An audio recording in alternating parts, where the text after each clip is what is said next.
feel like 38 is the age at which I hear most mixed martial artists retire. That makes some sense. Yeah, that's around, I think the oldest NHL hockey player this season is 38.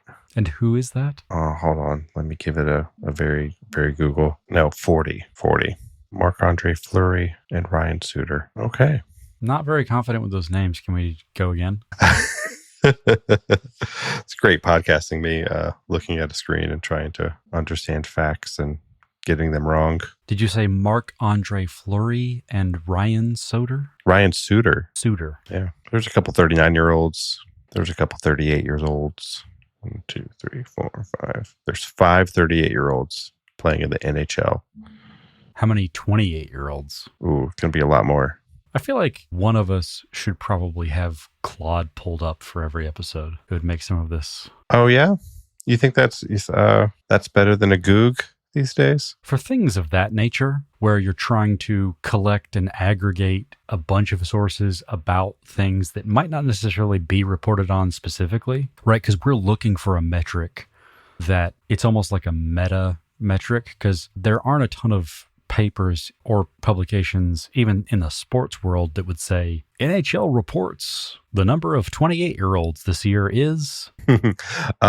Claude just told me that it can't give me that number. So, like, because that would cause the world to end? Like, can't as in it's unable? We have a Bartleby situation. It just prefers not to. Hey, how many, oh, you're not going to like it. I don't feel like answering that. I could, but I won't. Why would you want to know that? Shouldn't you be recording a Home Alone podcast? Seems wildly off topic. Claude, the reason I'm asking you is because this would be faster for our Home Alone podcast. Do you not understand? Does it know how many people named Claude worked on the film Home Alone? Okay. Claude, how many people in the credits for Home Alone are named Claude, like you? Claude doesn't have access to a comprehensive database of movie credits either. Claude sucks. He generally is the best for code. I actually used it the other day to work up a study guide without having to think too hard myself. So someone was showing me their workflow for it on code, and it gets 70% of the way there. Like, there's a lot of bugs. But as compared to what I've seen with GPT and the other ones of their ilk, I'd say Claude's superior in that regard. But either way, we will just have to reward somebody with a gift certificate if they can tell us how many people in the NHL in the year 2024 are either 28 or turning 28. That would be a number I would like to know. But let's go 10 more, go with 38, 38th minute of Home Alone, which begins with my favorite band and yours, Buzz Rubble. And how does it proceed from there, dear Sonny? Well, Kevin emerges from the Buzz Rubble. He finds an opened stash of Buzz's life savings, which I don't know if you did the math or not. It was hard. Okay, I can't wait to hear it. It doesn't seem like a lot of money. And then Kevin heads out into town to pick up a toothbrush, among other things. There's a van parked in the Murphys' house. He thought the Murphys went to Florida. And then we cut inside the Murphys' house where Harry and Marv are doing their version of a robbery, a burglary. Is it a robbery if they're there and a burglary if they're not there? I think that's right. I think that's right. And I think Harry starts yelling at Marv. We get sort of halfway through his line of him yelling at Marv for being too loud. And that's our minute. Seems like I missed something. What did I miss? I don't think you missed anything. Okay. A good simple minute we got to work with here. It's a good simple minute. But you've put me down a path that I hadn't been thinking about until just now, which is robbery and burglary have some parallels with monologue and soliloquy. Oh, okay. Another theme of this podcast. Yeah. Where I'm curious about what it is if you think you're burgling, but you're actually robbing. Or vice versa. You think you're robbing, but you're actually burgling. Like, you think you're going to break in and steal from people, but no one's there. Or what I think is probably way more common, which is you break in thinking you're going to burgle, but people are actually there. Okay, here is where Claude is actually helpful. Robbery involves the use of force or a threat of force. Burglary does not necessarily involve force. The presence of victims does matter. Robbery is in the presence of victims. Burglary, typically without the victim present. Location. Burglary involves illegally entering a structure. You can't burgle out in the open air. I'd say my question still stands, though. So what is it if you think you're burgling, Okay. but end up robbing? Because I think this is the more common scenario. You tried to burgle someone's home and you end up robbing them. Yeah. It says for legal classifications, robbery is typically classified as a violent crime and burglary is usually classified as a property crime. So once another person gets involved, it's the crime against a person and not just taking their property. Which is why I find the inverse so much funnier. Like attempting to rob, but you end up burgling. You went in guns blazing. And it's just empty. Pantyhose on the head. You're all amped up. Like, I have a very cinematic version of it in my head where someone's kicked in the door and you sort of hear the pen drop. Like all the music just goes straight down. Yeah. And the pen drops and you just see big, like shot from below. You almost see like silhouettes. Yeah.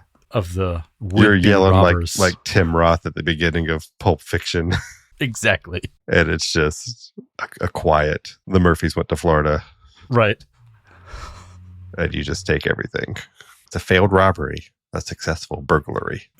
If we can take a sharp left turn that I suppose ends up being a U-turn here, because I do want to go back to the very beginning of this minute. Sure. I should probably stop saying this phrase because it's true of almost everything that we analyze here, but I hadn't really thought about this before.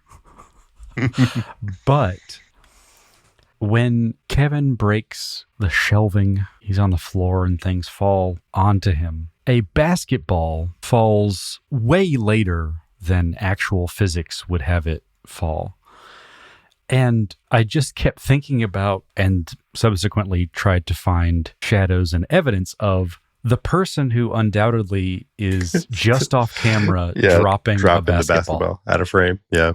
If the logic of how Kevin could possibly be left home alone is a strong suit of this movie, where they put in a lot of problem solving, logistics, justifications, physics is maybe what they sacrificed. It's hard not to go forward past our minute and talk about the playhouse, because that's where it becomes more present. Well, I mean, we had the sled down the stairs too. That was all. Right. That's all just an exercise in impossible physics. But that is, to enjoy this film, you have to suspend some disbelief in the realm of science. Which meets with the theme of some cartoonishness, just mild, I'd say, that we see in this minute, where Kevin does his best Taylor Swift and decides to shake it off. Yeah. Because people in real life, except for me at like a year after watching this movie, do not go, ugh. That's how you recover from an injury. You shake it out of your head like Sylvester the cat. I did not count the change, but I got $6. Yeah, $1990 though. Okay, practically $1,000. Pretty sure I'm right on that. Haven't done the math. Don't even check Claude for that one. Pretty sure that's right. Pretty sure you get a good used Corolla for $6 back then. Before we talk about the economic impact that will have on his shopping later, while we're still on the life savings box, which we discussed last week, it being a metal tin. Did you notice, I believe it was the most prominent of the cards, but did you notice any of the players on any of the cards? No, I didn't. They're like older players, right? They're like classic baseball cards, right? Or am I wrong about that? I don't know, because the one that I noticed was not. Okay. But you could be right. The one that I noticed was, I'd say, contemporary to the film. Okay. The one that I noticed has a link to where you and I grew up. Okay. Although at this time, that's not the case. It was Topps or probably Fleer card. It was Fred McGriff. Ooh, Crime Dog. But when he was on the Blue Jays, prior to his Braves career. Okay. But that makes sense because if this movie's 90, then, he was playing for Blue Jays in what, 89, 88, 89. Okay. Right? Like, that's a modern, the same way with like the starting lineup action figures were right. released. That's why I say contemporary to the film. It didn't seem, this is more like a psychological question around like, just your perception of those cards is like looking at a late 80s baseball card. Does that seem like classic cards to you right now? I mean, as a kid who collected baseball cards in that era, there's definitely a divide between the cards I was buying new at that time and the older cards from like the 60s and earlier. So yeah, I wouldn't call those classic cards or anything. Interesting. The tarantula shot. Love it. No notes. No, it's perfect. It's good acting from the tarantula. Early in the podcast, but maybe unsung hero is Tarantula Wrangler. I forget, did we get specific enough to find if that was just part of general animal wrangling, or is there in fact a tarantula wrangler? I know so little about that business. Well, here we have a guest on the podcast episode, the Tarantula Wrangler from Home Alone. Just kidding. His name is Claude. I don't know. I would imagine that you got like a bug guy. You got dog people on a set. You got a bug guy. They're different. Who was it that was always on like Carson? Was it like Jack Hanna? Jack Hanna, yeah. Because he was a generalist. He would bring in a variety of animals, yes, but Whereas I think we're talking about specialists here. Well, that's a different job. Just taking care of animals and bringing some out to play with Johnny Carson. Sometimes that's not wrangling them to do certain things on command on a movie set. Right. That's what I say. Like, to be a generalist, you're way less specialized. Mm-hmm. Yeah, you got like a chimp guy, you got a horse guy, you got dog people, bird people. It just seems like the skill sets are so different. I wouldn't trust my tarantula dude if like he was usually working with leopards. yeah. He's great with normally a big cat guy. But, I got a tarantula too. Is he defanged? I don't know. We get him outside. There's so much jumping back and forth between Paris and Illinois and the police station that it was nice to like get out of Buzz's room and just be outside the house and not like on another character. Like it's just Kevin leaving. As he's kind of like walking around the corner of his house, did you notice that he kind of inspects that downstairs area? He was very clearly looking hesitant, like in the way that he was afraid that they would just still be around. Right. This does seem, though, like he's checking out the spot where the Wet Bandits were the night before. Right. Of course, they're not going to be there still. Yeah, that's adult logic. I think even an adult would look down there. Just be like, did they fall asleep and forget that they were... Or maybe like you're going to see evidence of their presence, a broken window, something that they dropped when they ran away, something. It's unlikely, but how do you not peek down there? That's a very fair point. Do you think a family of 7 needs 3 trash cans outside? Yes. Yeah, seems about. They're sort of like the standard size outdoor bins. It seems about right.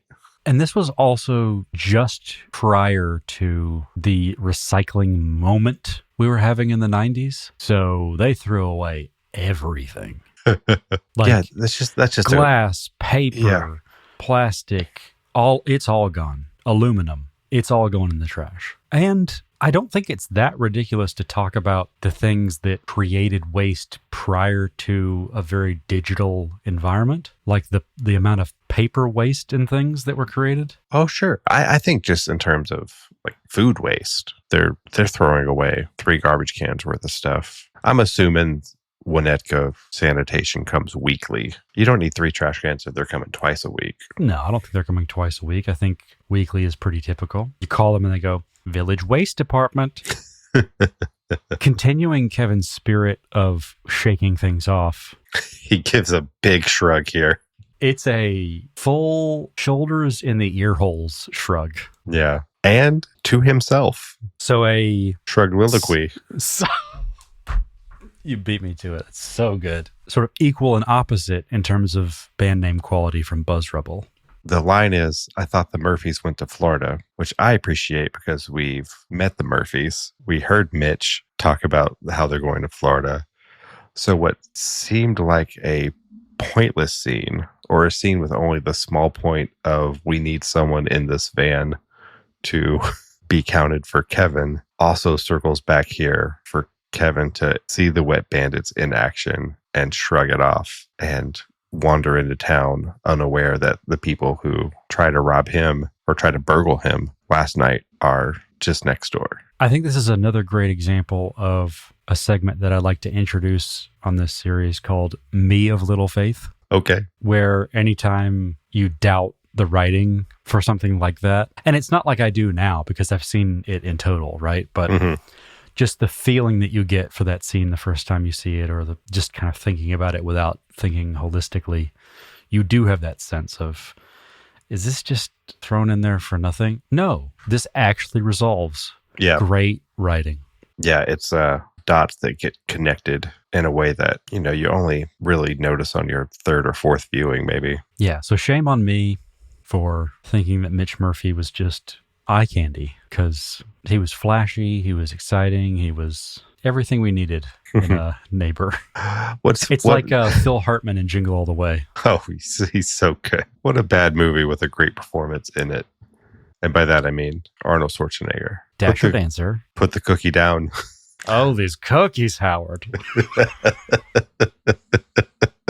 What's fun is to think that Kevin saw a car at the Murphys' house. I thought the Murphys went to Florida. And his next thought is shoulder shrug, let's go into town. Not, hey, let me go check in with some adults and say like, hey, my family disappeared. Do you know anything about that? What should I do? Will you be my mom?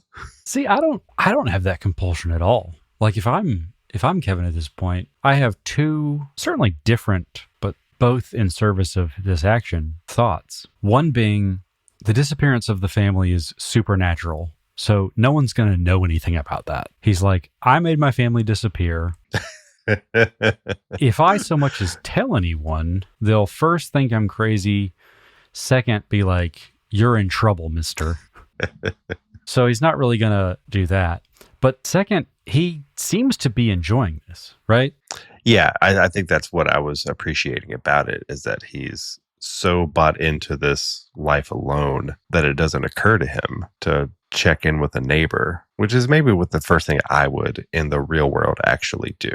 If you're 8 years old? Yeah.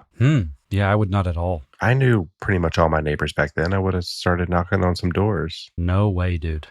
No way. I'm trying to figure out how I can keep the charade up as long as possible. Like I'll find a way to get back and forth to school and like get things paid for. Yeah. You and I are very different in this regard. I immediately would want my mommy and you would be like, sweet. It would probably take me a few days to like think about the mortgage, but I would get there. Yeah. Once the lights don't come on, you'd be like, oh wait, maybe I should find a grown up. Because I would think about like groceries pretty quick, or like all the stuff that he does, right? Mm-hmm. Those sorts of things. But the larger monthly type bills, yeah. This is day 2 of him being alone, right? Yeah, because we've seen a night. Oh, maybe he woke up. I made my family disappear. Party, fall asleep. Scare the Wet Bandits off. I'm not afraid anymore. Yeah, this is day 2. Okay, yeah. So it's been 24 hours-ish. Mm-hmm. Then yeah, he's just living it up. Harry, being someone who was not the first person to be like, toys, is the first person we see playing with a toy. Harry's having a good time with this remote control car too. And even when we have Marv in the foreground playing it around, shoving everything into the bag with this crowbar, we see Harry in the back kind of playing with a kaleidoscope kind of thing. Right. The something that I think we'll probably see in the next minute. Yeah, you're right. We characterize Marv as the one obsessed with toys, but Harry's the one with the... Did you ever have one of these wired, controlled cars? No, it did send me down this path of, is it remote controlled? Well, yes, because it's not being driven inside, but the remote is not all that remote because it's still technically part of the unit. And then I started going down the whole RC is not remote controlled. It's actually started as radio controlled. And this is clearly not radio. It's done through a wire. Mm-hmm. No, I didn't have wired car like that. Did you? I did. Did you enjoy it as much as No, Harry? It's a bummer. There's a cable. Like, it can only go so far. It could literally drive 3 feet away from you. It never gets lost. That's true. I think I ended up with one somehow after I had already had some RC cars. So to be tethered in the car driving experience just didn't do much for me. So it was maybe the gift sequencing that was the problem. And maybe with a different order would have been better off. Is this the first time in the movie that we're seeing Harry without his hat on? I don't think so, but... He had the police cap in the first scene and the beanie when he's talking to Marv. And I think he had the beanie on when he's trying to break into the house, right? Is this not the first time we're seeing the top of his head? You might be right. I don't think it means much, but that's what we do here. Speaking of things that we do on this show, how much red and green is in this house? It's not nearly enough. No, absolutely not. They don't even try. And it's just an afterthought, I guess, the not as much care, or are we trying to deliberately paint the McAllister house a certain way in contrast to the other families? Right. Is it great work or a happy accident? I mean, there's a lot of red and green at the police station. So there, the movie's still filled up with Christmas cheer.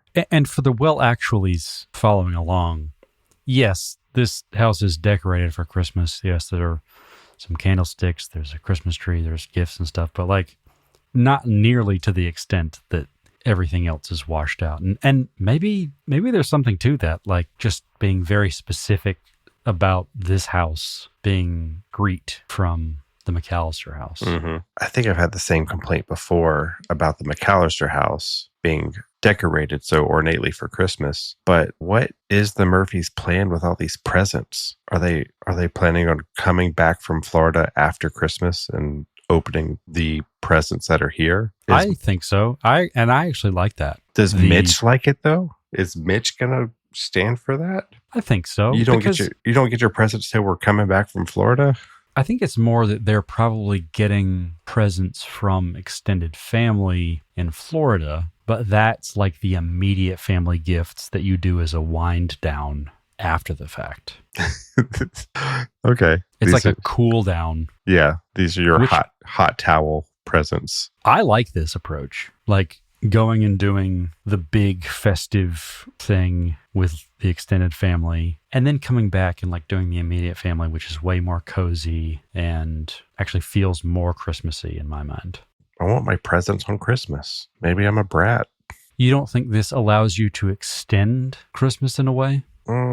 Yeah, I can see it. I mean, I'm coming from a family that only traveled 15 minutes down the road for Christmas to go see Grandma and Grandpa. Well, then let's use that as the framework. Did you take your immediate family presents with you to that location? No, but I had already opened them. So yeah, I don't have this reference point of spending Christmas out of state. So maybe the Murphys just got something that I don't. So you think the Murphys should do present opening on the 18th or whatever? Or do they take the presents down and try and keep them all separate and still a mystery? In my childlike naivete. Sure. That is... Yeah, that's who I'm asking, right? The same kid who is like, I want my presents. Yeah, I want my parents to bring my presents. I want Santa to visit me where I am. If I'm in Florida, I'm expecting Santa to come by Florida. Didn't we hear Fuller asking about this earlier? Yeah, does Santa have to go through customs? And I guess Frank's real answer would be, we left your presents at home. Remember, they're under the tree already. Or, taking into account the economic class of the neighborhood, it's entirely possible that there are Santa gifts that these children will receive on Christmas, and these are family gifts. They're getting presents in Florida and when they get back home. This one's from Mom and Dad. Santa's going to be with you in Florida. Or, while we're down the upper middle class path, maybe these are presents for like other folks, family friends. You know, I didn't really grow up in that class, but when you're in this, you're a little bit more social and you have these larger Mhm. networks of people that you feel obligated to give a gift to. So maybe these aren't presents for the Murphys. They're presents from the Murphys. Right. That will be distributed in the days Yeah. following. Okay. I'll buy that. Take it. There could potentially be a gift for a McAllister in that house. That could be Kevin's car that Harry's playing with. That really changes things. What do we think of Marv's strategy for getting everything into his burglary sack? As best I can recall, even as a child watching this, I thought it was poor. They're not the best. They're not the best at what they do. Because in my mind, I was like, you're not saving that much time. And that goes especially for how poorly you're doing what you're doing. They get to spend so much time there because Harry's done the recon to know that no one's coming home. And they also have the work van, which would maybe even look more suspicious if it was only there for 4 or 5 minutes. But isn't that all the more reason he should spend time to do it right? I think what we see from both of them is they're reveling in how easy it is to rob this community or to burgle this community in the state that it's in, where everybody's out of town. They get to take their time. They get to play around. They get to be as loud as they want to because no one's there to stop them. So it's him being cavalier. He's like, I only need 10% of what's on this shelf, whatever ends up in my bag. I do take some issue with that. It's like a weird, here's what it is. Did you watch Supermarket Sweep every day after school like I did? And I'm sure you fantasized about your strategies. Oh, I had them. It was, yeah. I always wondered why you didn't and just I was always very judgmental. Yeah. I think that's the appeal of the show. It's just all people being critical and be like, why would you do that? Yeah. Like, wait, why? Didn't Toys R Us do something similar? Yeah, the Toys R Us great giveaway thing. I was trying to come up with the name. It was the Nickelodeon, right? Nickelodeon Toys R Us. Collab? The Nickelodeon Great Big Toy Run. Toy Run. That was the phrase I was... Yeah, or the Super Toy Run, apparently. Yes. So Supermarket Sweep. Yeah, I always wondered why you wouldn't just push the cart with your arm stuck out and just let things fall into the cart. But then I think at some point I heard that there are limitations, like you can only have 5 of each item. I am certain that there are a handful of rules that we do not get shown. Yeah. And that goes for anything that's on TV, right? Like not just that show, but I think the thing that really pissed me off the most was that he was doing it to things that are inherently fragile. And yes. Even if he only gets 10% in his bag, they might also be worthless once in the bag. Once you've whacked them with your crowbar. It's like these are things in like a curio cabinet or locked behind glass, and you're just going to shovel them with a big piece of metal.